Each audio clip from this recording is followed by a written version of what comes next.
Yeah, exactly. So if you could just like restate my question so that you know where, like in Do your you want to give me answer. your sheet and I'll just answer them? Yeah, you can look over the sheet. I mean, if I keep it here, it's going to be out of frame anyway, so. Oh wait, here, I'll trade you one. For the Occupy. So do you want me to, my name is Paul Talbot. I've been involved with Occupy Wall Street since after the Brooklyn Bridge. What my goal is as an occupier, but primarily my goal and my focus in the movement is documenting through photography and video, helping working groups get kickstarting videos together, helping tell the story of the inner workings of Occupy Wall Street, so behind the scenes stuff that the normal public wouldn't see, the mass media doesn't cover, telling the story that there's more about Occupy Wall Street than just protesting and being out there on the streets, that there's actually cohesion. People think that we're a bunch of dirty hippies that aren't intelligent, that have no goals, that really have no motivations. And the machine of Occupy Wall Street is an amazing creature. I mean, there's so many working groups, there's so many ways to get involved, and people think that Occupy Wall Street's dead, it's gone, that 60 Wall Street, most people don't even know that we exist here. After the park dissolved, everyone moved kind of back to 60 Wall Street. This was a place that was actually used in the beginning days before Zuccotti Park as like a meeting area in some sense of the manner. Why am I here? Originally, I came down to Occupy Wall Street as a spectator. I came down to witness, what I call the Occupy Circus. It was like, if you've never been to the park, it was an amazing site. You would go there, there would be tons of people, tons of working groups, tons of information, and that was the beauty of the park. People would come, they would come through, they would work in the park, and ideas would get expressed, people would learn, get educated, and then as the movement started to grow, the park started to get overwhelmed, started to just be all tense, and all the knowledge and all the educational basis that was in the park, started to leave, started to not be there anymore. So people would walk through, there was like the GA space, and there was like towards the end, there was like almost like 1 or 2 walking spaces.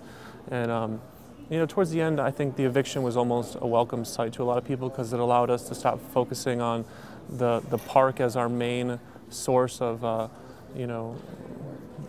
the main idea or the main way all the expenses went and everything, to focusing on more of like getting stuff together, getting working groups. So why am I here? Like I said originally, I'm here to document. I'm here to be part of the movement in any way that I can be. We also started a group called Revolutionary Games, where we're putting together revolution in games. So the purpose of our group is to break down the lines of protesting. People sometimes feel unnerved about going to a rally, unnerved about talking, and games are a way to engage people in their homes, bring them out, get them involved in speaking out. I was walking down the street in a march the other day, and I came across a woman, and she was like, "Why is the NYPD, following these people around? Why are they wasting all these resources?" And I go up to her, I'm like, "Would you like to put that on video and say that to, someone on video and say it to the major public?" And she's like, "No, I don't want to say that. I can't, I don't want to take the chance of getting in trouble." And I asked her, like, "Are we in a dictatorship or a democracy?" And she looked at me confused. It's like people are afraid to speak out against what is supposed to be a free speech world. They're afraid to talk out, they're afraid to get out and march, they're afraid to express their opinions. So, what have I achieved since September? I don't know, I feel I've achieved a lot. I mean, I've been to 15 different occupations. I've documented tons of different struggles, tons of different marches, tons of videos, tons of everything. I mean, I feel like I've contributed a lot to telling a story around Occupy. I've also talked to a lot of people that were never, the smaller occupations are amazing little creatures. You come to New York and it's like this huge, craziness. And then you go to like a town like New Orleans. I was in New Orleans, and they've split up into 3 different occupations, and it's just crazy how all this infighting is going on amongst people and bickering. Occupy Hartford I was part of, and that movement almost dissolved because of the bickering and the infighting. So what have I achieved? I feel like I've achieved a knowledge and an understanding that I didn't have before. It allowed me to go and view smaller areas, smaller towns, meet people that have different ideals than the mainstream people in New York and outside of the larger cities, and really get involved with I guess opening my eyes to the ease and the ability to get distracted and not care about what's going on in the larger world. It's so easy to be like, just turn a blind eye and always, I always say ignorance is bliss. It's like, it's not affecting me, so to say, but it's like, it is. And if you want to get involved, there's so many ways to be involved. What other questions should I? I have one that's not on the list. Why do you think that people are afraid of the movement? Well, it's like what I said before. People are afraid of Occupy Wall Street because it pushes the boundaries. For one, they're confused. They don't really understand what it's about. It's like they say, we're for economic justice, and I mean, whatever. Just the mass, consensus. But people are confused. It's like, yeah, people are afraid of Occupy Wall Street because it's new, it's documented, and it's such a broad movement that you don't understand what's going on. It's like, again, you go back to the NYCGA, which is where all the working groups and all the schedule is, and there's anything you can think about, you can get involved in, and if it's not part, you can start your own working group. So people don't understand that Occupy is like an umbrella. And in that, it confuses people. I think they're afraid of that whole movement. It's like, it's not just like one little organization that represents food, or another organization that represents equal rights. It's an umbrella organization, or not even an organization. Can't even say that, but an involvement that allows people to express themselves in so many ways. And people are afraid of speaking out, and afraid of the government, and afraid of getting arrested, and so they're afraid of Occupy Wall Street because it's different, because it's it's new, and it's undefined. Like there's I think in detox, there's certain steps of evolution of how things progress. First they ignore you, first they laugh at you, then they start arresting you, and then they start, there's certain progressions, I forget what they are, but there's something like that. And that's kind of like what Occupy Wall Street has went through. At first they completely ignored us, and then they were completely with us. The media was here, and then they started fighting us. And, so it went through all these steps, and now it's just kind of at the time where it's like, everyone thinks we're not around because they don't see the park, but Occupy Wall Street is busier and has more things going on than I think even back in the times of the park.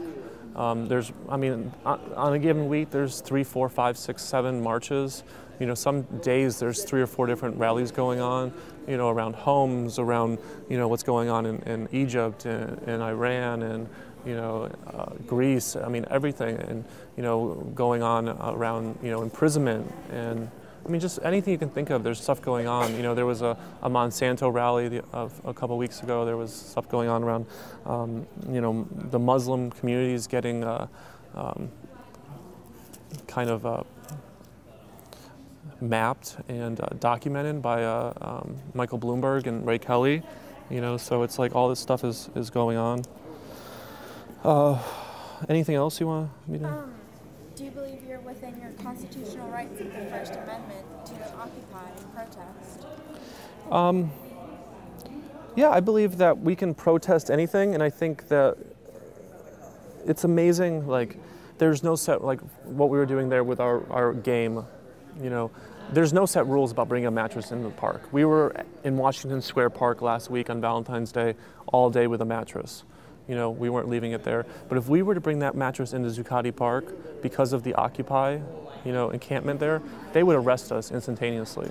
And that's why the cops were there. That's why they were showing such interest. They were taking photographs of the mattress on top of the car. He's like, yeah, we're taking photographs of this in case we have to show it in court. It's like, so we even approached them and asked them if we could do this as an art project, for an hour and a half, and they were like, no. So, and it's amazing, like if you look at these signs here, those signs over there, privately owned public space, these signs have went up. These were never here, 5 months ago. These signs here, you go to Duarte Square, you go to Foley Square, these signs are all over the place. These signs never existed. This place was vacant. It had no life at all before Occupy Wall Street took place.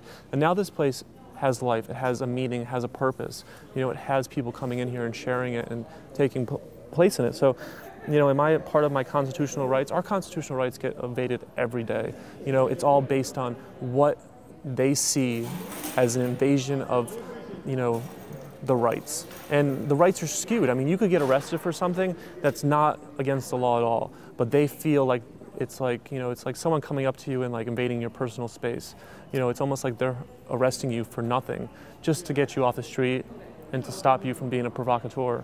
It's like, and then you'll get thrown out of court, but they stop you in that moment.